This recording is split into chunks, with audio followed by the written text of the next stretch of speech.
All right, let's dive right in. Today, we are unpacking Google's newest AI powerhouse, Gemini 3 Pro. We're going to look at what's under the hood, explore what it can actually do, and see how it stacks up against some serious competition. You know, this quote right here, it just hits the nail on the head. We've totally moved past the point where AI just spits out a block of text. We're talking about a fundamental shift, a whole new ballgame in what we should expect from artificial intelligence. And that shift is happening because, let's be clear, this isn't just another small update. Google is really positioning Gemini 3 Pro as an entirely new kind of AI tool. It's one that goes way beyond just generating content and actually starts creating functional, interactive products for you straight from a simple idea. So, what's making all this possible? What's the secret sauce here? Let's pop the hood and take a look at the core tech that's powering this massive leap forward. Okay, the first number you need to wrap your head around is this one. 1 million. That's the size of Gemini 3 Pro's context window, measured in tokens. It's huge. But what does a million tokens really mean? Well, think about it like this. It means the model can digest an entire code base, a 300-page book, or hours of video all at once in a single go. The scale of what it can understand at one time is just immense. And it's not just about the amount of information, it's about the type. See, Gemini 3 Pro is what they call natively multimodal. That's a fancy way of saying it was built from day one to understand text, images, audio, and video together. It's not a text model that learned to see later. It was born with eyes and ears, so to speak. It can see, hear, and read all at the same time. Okay, so underneath it all is this really cool architecture. Instead of one giant brain trying to do everything, it uses something called a mixture of experts. Imagine a massive team of specialists. It's got over 1 trillion parameters, but it only calls on the specific experts it needs for your task. This makes it incredibly powerful, but also surprisingly efficient. On top of that, it uses structured reasoning, so it can break down massive problems into smaller, manageable steps. And maybe the coolest part, it can self-correct. It can actually spot its own mistakes and rethink its plan on the fly.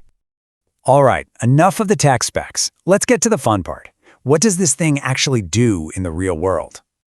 This is one of those wow demos that you just have to see. You can literally draw a user interface on a napkin, drag a picture of it into the terminal, and Gemini's multimodal brain just gets it. It sees the buttons, it understands the layout you want, and boom, it generates the complete working code to turn your sketch into a real app. And we're not just talking about simple little apps. Just look at the level of detail in this prompt. It's basically a creative brief and a technical spec sheet rolled into one, asking for everything from volumetric fog to specific JavaScript libraries. It's incredibly complex. And what has it produced from that massive wish list? A fully functional, interactive 3D simulation. This is the leap we're talking about.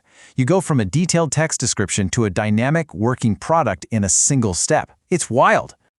So, this whole idea has a name, generative UI. The AI's output isn't just text anymore. It's a custom-built interactive tool that's designed to help you explore the answer to your question. You ask about physics, you might get a live simulation. You ask about finances, it might build you a working loan calculator, right then and there. Okay, these demos are absolutely mind-blowing. But let's be real, the AI arena is packed with heavy hitters. So the big question is, how does Gemini 3 Pro actually stack up against its top rivals? Yeah, when you've got giants like OpenAI's GPT 5.1 and Anthropic's Claude 4.5 in the ring, where exactly does Gemini 3 Pro come out on top?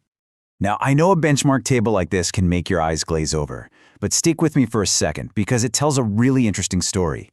We're not going to dissect every number, but the key takeaway is this. On the absolute hardest reasoning and multimodal tests, the ones designed to push AI to its limits, Gemini 3 Pro consistently pulls ahead.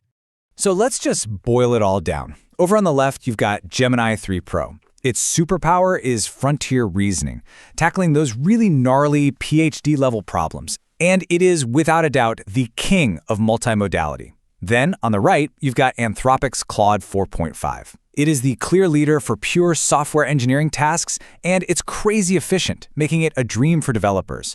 So, it's not really about which one is better, it's about which one is the right tool for the job you need to do.